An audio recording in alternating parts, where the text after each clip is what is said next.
podríamos tocar el tema de cuando tenemos este miedo a la exposición, a exponernos públicamente. Yo esto le llamo vergüenza tóxica. ¿Por qué tóxica? Bueno, porque es la emoción que no me sirve, que no me permite.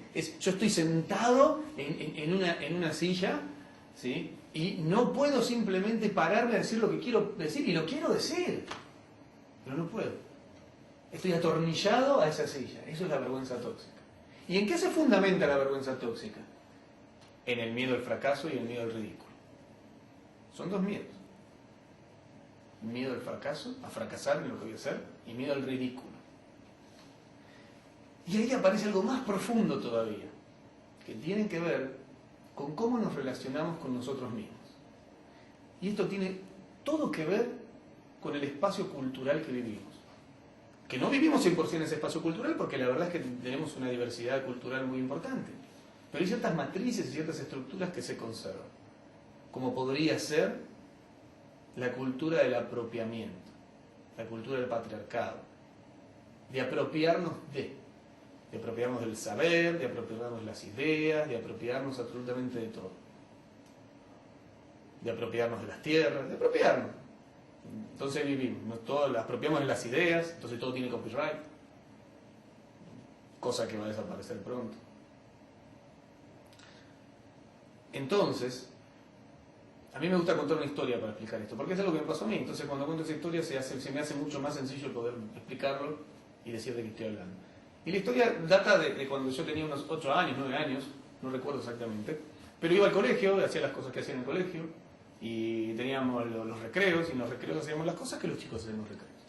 ¿Y qué es las cosas que hacíamos por lo menos en un barrio de Buenos Aires en aquel entonces? Bueno, jugábamos al fútbol, en las cosas que hacemos por aquí. Entonces no nos dejaban, porque uno se transpiraba, y entonces después tenía que volver a clase, todo transpirado, y como con mucha energía, no había mucha gestión de las emociones en aquel momento. Entonces nos tomábamos un papelito, y el papelito lo hacíamos un balón, una pelota, y lo usábamos para jugar, ¿no? En aquel momento aprendí que las cosas no son en sí, sino son en función de lo que uno haga. Entonces el papel dejó de ser papel y era un balón. Entonces jugábamos con eso, y 2 palitos dejaban de ser los palitos, sino la portería, el arco. Entonces, lo curioso de esto era cómo hacíamos para dividir los equipos de fútbol, porque bueno, la mitad tenía que ir para un lado y la mitad para el otro para poder jugar. Y resulta ser que utilizamos el siguiente criterio. En aquel momento estaban de moda las zapatillas Adidas, se les llamaban las zapatillas de las 3 tiras. Y había toda una publicidad. Evidentemente, el gerente de marketing había hecho un buen trabajo, entonces estaba muy presente para nosotros con 8 años. Entonces la mitad de los chicos iban por un lado y la mitad del otro. ¿Cómo hacíamos? Los que tenían las zapatillas Adidas para un lado, el resto para el otro. Y no estaba bueno eso de ser el resto. Ya la declaración del resto, ¿no? Era como el descarte. Y los que tenían las zapatillas Adidas iban para este otro lado. Entonces los de las zapatillas Adidas tenían, ¿no?, otra impronta, otra manera de estar presentes, eran maravillosos como jugaban. Y los del resto, como que entraban, ¿no? Ya entraban perdiendo. Y yo estaba en el resto, porque no tenía las zapatillas Adidas. Entonces jugaba en el resto. Y no tengo un recuerdo amargo de eso, porque jugábamos en definitiva. Pero sí puedo decir que algo pasaba con eso. Entonces yo llegaba a mi casa y seguramente decía: papá, ¿qué quiero? Zapatillas Adidas. Porque yo quería pertenecer. Pertenecer. ¿Sí? Pertenecer. O sea, quería ser. Entonces quería eso, porque el resto no era. Algún día me compraron las zapatillas Adidas. De hecho tengo una foto por ahí con las zapatillas Adidas. Así me la encontré hace poquito y me causó mucha gracia, ¿verdad? Y el día que llegué a la escuela con las zapatillas Adidas, entonces ese día pasé a pertenecer al grupo de los Adidas. Y lo que sí recuerdo es de que me sentía distinto. De que era distinto, ¿no? O sea que era como que si yo ponía los pies en esas zapatillas, algo en mí florecía. Y el problema es que uno termina creyendo que eso que florece es función de las zapatillas y no función de mí mismo. Entonces ese día aprendí una cosa muy importante que llevo aprendiendo, desaprendiéndola, calculo que unos 30 años o algunos menos. Ese día aprendí que yo valía por lo que tenía. Claro, yo lo cuento en esta anécdota, y no me pasa solo a mí, porque es cultural. Puedo detectar ese momento específico, pero es el agua en el que nos movemos. Entonces aprendí que yo valía de acuerdo a lo que tenía. Hice una fórmula que dice: ser es igual a tener. Lo que soy se constituye en lo que tengo. Imagínense que cuando no tengo, entonces no soy. Y aparecen las angustias existenciales, y aparecen personas que son capaces de quitarse la vida por no tener. Porque ahí habitamos, en una angustia que nos hace creer que lo que tengo es lo que soy. Pero lo más interesante es que hay otras versiones de esto. No solamente lo que tengo. Ese que tengo luego se puede constituir, que sigue siendo lo que tengo, pero de otra manera. Lo que sé. Ser es igual a lo que sé, al saber. Entonces voy por la vida creyendo que valgo de acuerdo a lo que sé, a mis conocimientos. Y son estas personas que, por ejemplo, en un momento de exposición, porque ahí aparece la vergüenza tóxica y medio el ridículo, lo que sienten que está en juego es su ser a partir del conocimiento que muestran. O son estas personas que cuando tú charlas con ellos te hablan de un montón de cosas, pero nunca te dicen de ellos. Y a mí me gusta preguntarle: contame de qué se trata el ser humano que se esconde detrás de tu saber. Ahora también tenemos gente que identifica el ser es igual al rol que cumple. Entonces yo soy gerente, yo soy coach, yo soy tal cosa. Y yo no me compré, esto es muy curioso porque a mí me pasó, yo me compré esto de que yo era coach. Pero vengo de una línea que tiene que ver con el coaching ontológico, me he dedicado a otras también, pero vengo de esa línea, del ontológico en relación al ser. Entonces, yo decía, soy coach porque el coach tiene que ver con ser. Hasta que un día me di cuenta que estaba haciendo aquello que yo mismo decía en mi discurso querer evitar. Porque ahora mi ser era igual a lo que hago, o al rol que cumplo, que es el de coach. Y la pregunta fue: ¿y si no fueras más coach, vale lo mismo? Y me di cuenta que estaba empezando a creer que valía por lo que hacía como coach, y no por lo que intrínsecamente soy. Entonces soy Fernando y practico coaching.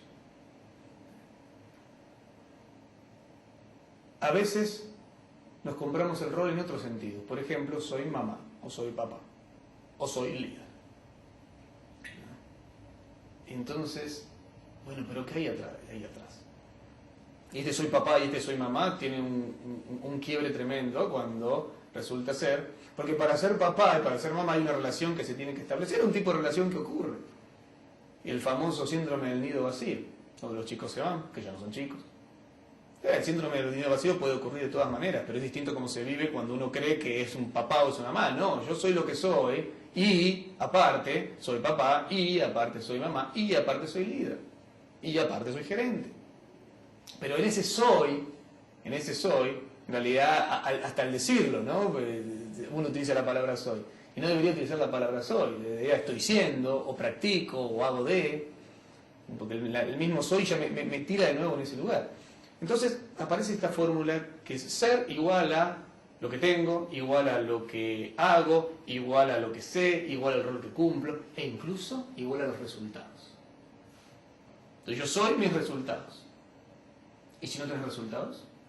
Que en realidad sería igual a mis logros, ¿no? Porque uno siempre tiene resultados, pero el tema es que el resultado sea consistente con lo que yo quiero que pase.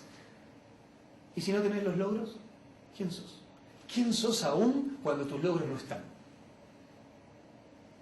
Porque si no, ahí se configura otra emoción de la que vamos a hablar en un ratito, que es la exigencia.